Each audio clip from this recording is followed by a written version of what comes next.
What if I told you one single deal could open global jobs, boost farmers' income, and make Indian products dominate a new region of the world? Sounds big, right? Well, India just signed that deal with New Zealand. But here's the real question: is this a breakthrough or just another headline? Let's break it down simply. On April 27, 2026, India and New Zealand signed a free trade agreement, and the headline is massive. 100% of Indian exports to New Zealand is equals to zero duty. That means Indian goods instantly become cheaper and more competitive. But wait, this is just the beginning. Think about this. If Indian products become cheaper abroad, factories produce more, businesses grow, jobs increase. This isn't just a trade policy.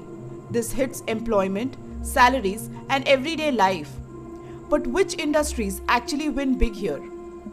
The biggest winners: textiles, leather and footwear, engineering goods, processed food, basically labor heavy sectors. More jobs for millions. But here is where it gets smarter.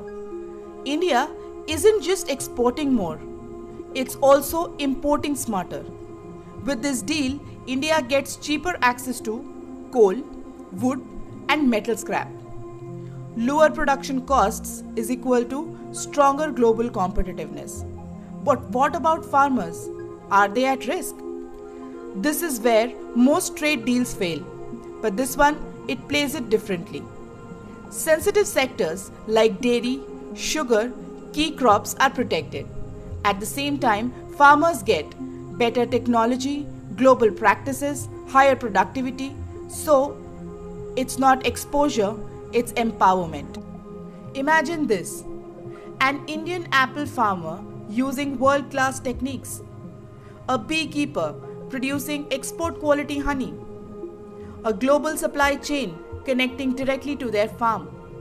That's exactly what this FTA is building. But the real game changer isn't goods, it's people. India is now exporting talent. This deal opens doors for IT professionals, engineers, healthcare workers, teachers, and even yoga instructors, chefs, and musicians.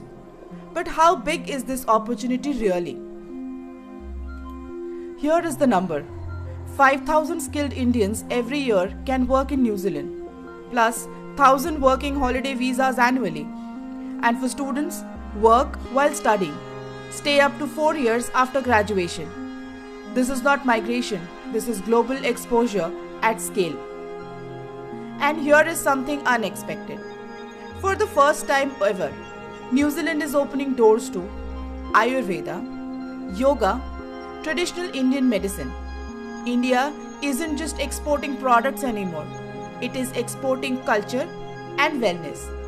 But there's still one massive piece left: investment. New Zealand is committing $20 billion to India over a span of 15 years.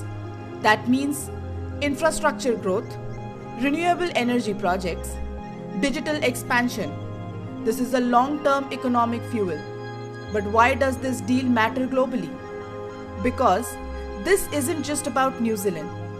This is India's entry into the Oceania and the Pacific Island markets, a region where global powers are competing for influence. This deal quietly places India right in that game. And here is the smartest part: India didn't open everything. Only 70% tariffs reduced. Critical sectors are protected. This ensures growth without risk, opportunity without damage. So, what does this really mean?